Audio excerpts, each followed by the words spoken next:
Hello, this is Mike Tingatella, and I'm going to talk to you today and next week about lifelong happy marriage in the 21st century and how we can achieve that.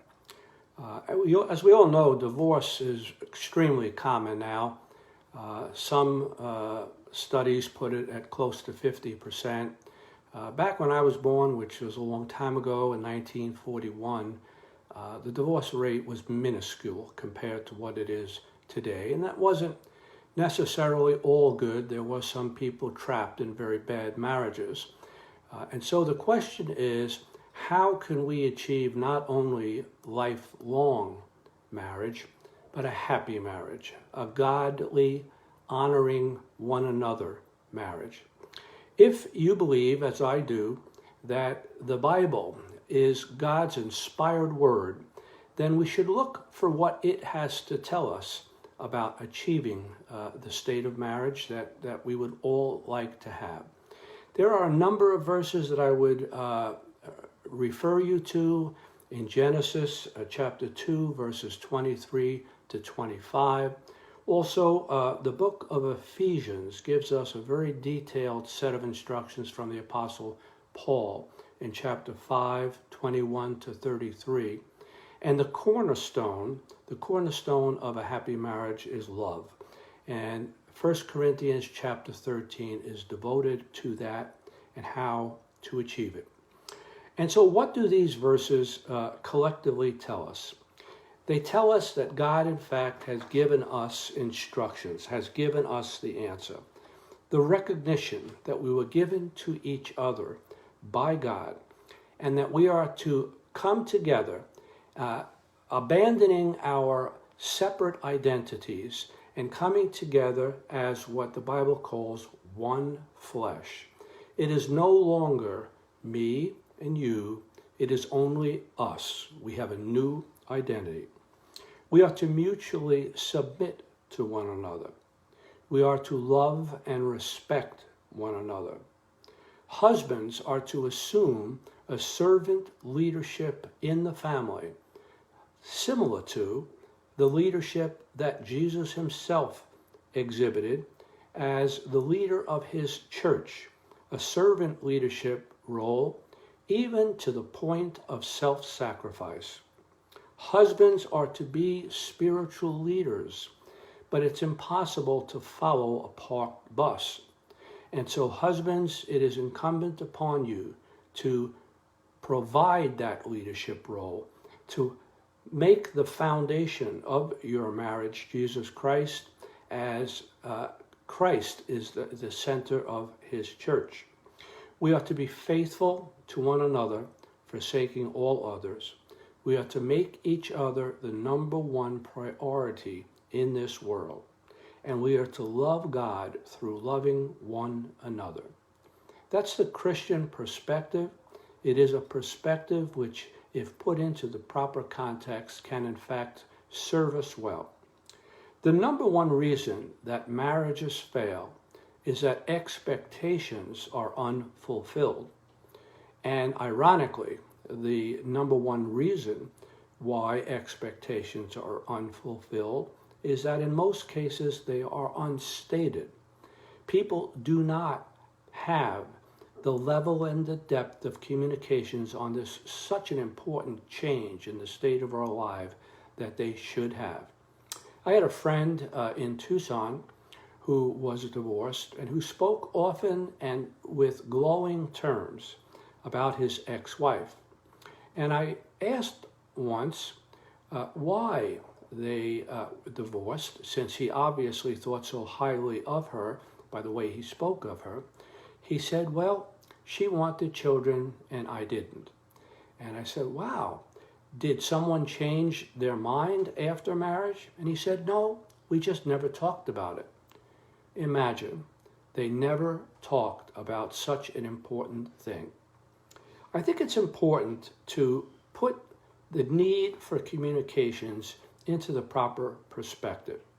Marriage, like a business partnership, is a pooling of our assets and our labors to achieve a common objective.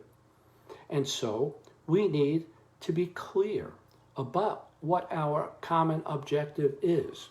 Is it to create a new family unit and to rear children into this family unit in a way that is consistent with God's intention and purpose for us?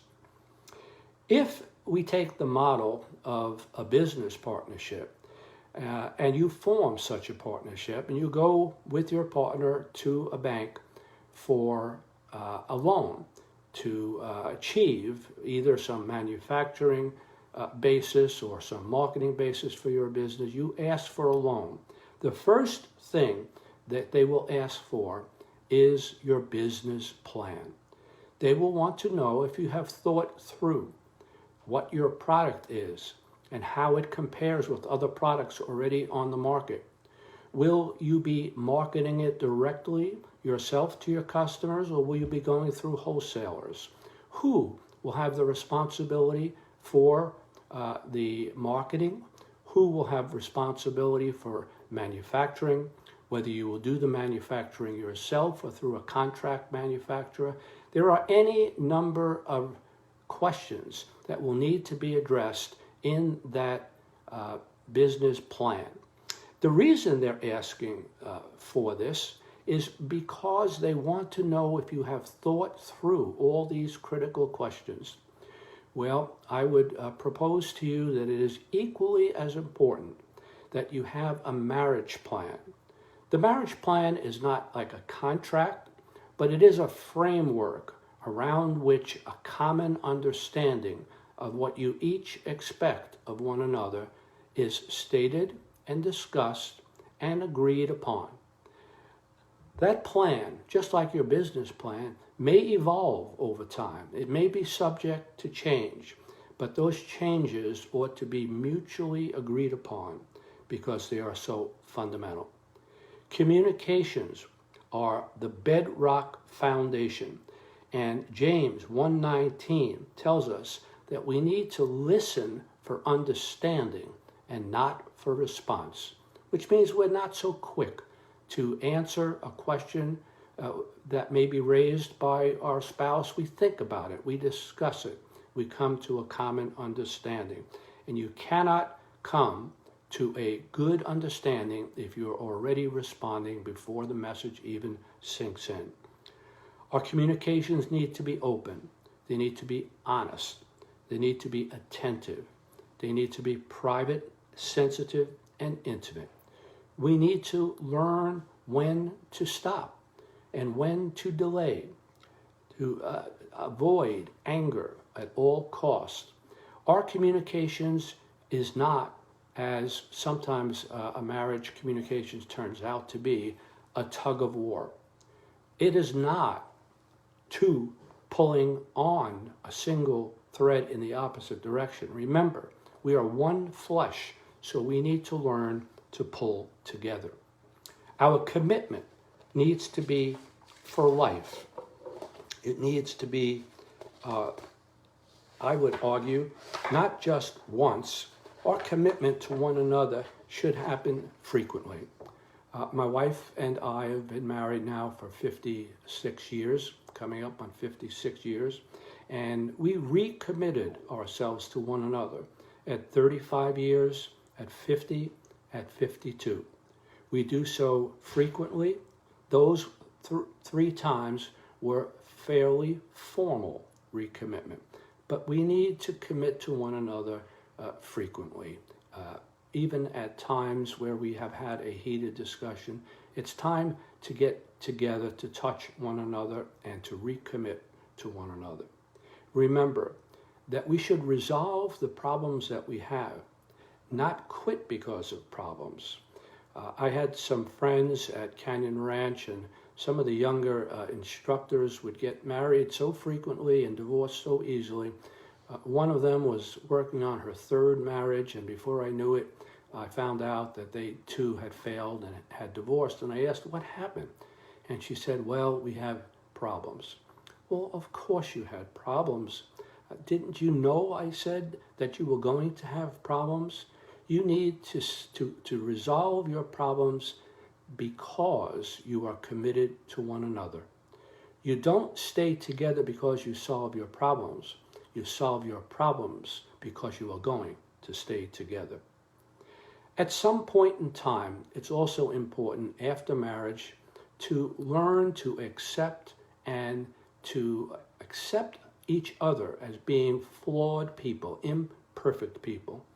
When we first get married, we tend to think that we are marrying a perfect person. We don't see the flaws yet, but believe me, they are there.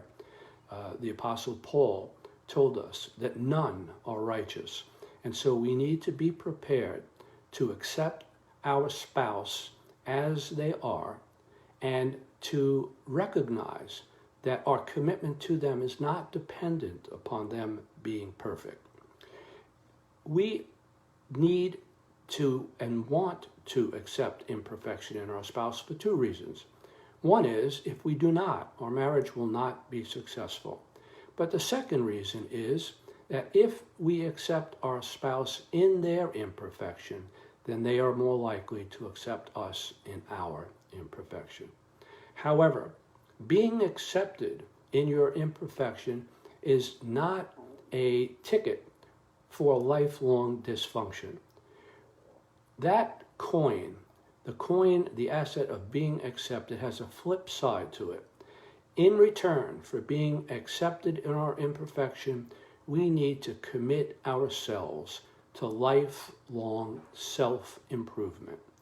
Not improvement in our spouse, but committing to improve ourselves. The honing of the edges off of our personality, the gathering together of additional skills and wisdom and knowledge. These are things that point to a growing relationship, not to a static relationship. Remember that John Wesley once said that while we may never achieve holiness, perfection, he said there is perfection in seeking after it. The process itself is elevating and is smiled upon by God. We should make a commitment to work, play, and romance together, not separately. We are one flesh. There's one other thing I'd like to talk about, and that is the very nature of love itself. We tend to think of love as a romantic, emotional thing. But the kind of love that the Apostle Paul talked about and Jesus talked about, agape love, is quite different. We need to learn to love our spouse with an act of the will, a decision on our part to unconditionally and consistently treat one another with compassion, with patience, with understanding. When we do that, we will enable our spouse to prosper and grow in an environment of acceptance and in an environment of encouragement. There is a book by Gary Chapman that is very good. It's called The 5 Love Languages, and it describes the difference in ways that people express love and the way that they recognize love. They are physical touch. I, in particular, love when my wife touches me, whether it's around the back of my neck or holding my hand. It's a sign of love. Quality time together is my other love language. Acts of service are my wife Teresa's love language, as are words of affirmation. And some people simply see their spouse's love for them expressed in the form of gifts. You need to learn to express your love to your spouse in his or her love language.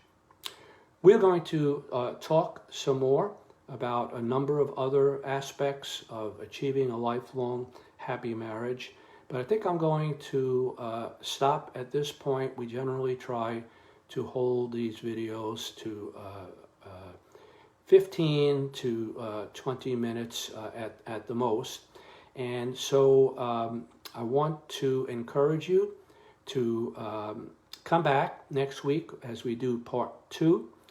Also, I encourage you to look at some of the other videos on my Facebook page, Michael J. Tingatella, and also on my website, www.michaeljtingatella.com, which has some other recommended readings and resources and videos. And so I hope that this has been helpful. We will do part 2 next week, and I hope that you have a good week coming up, and that you remain safe and committed to your spouse and to one another in Christ Jesus. Talk to you later.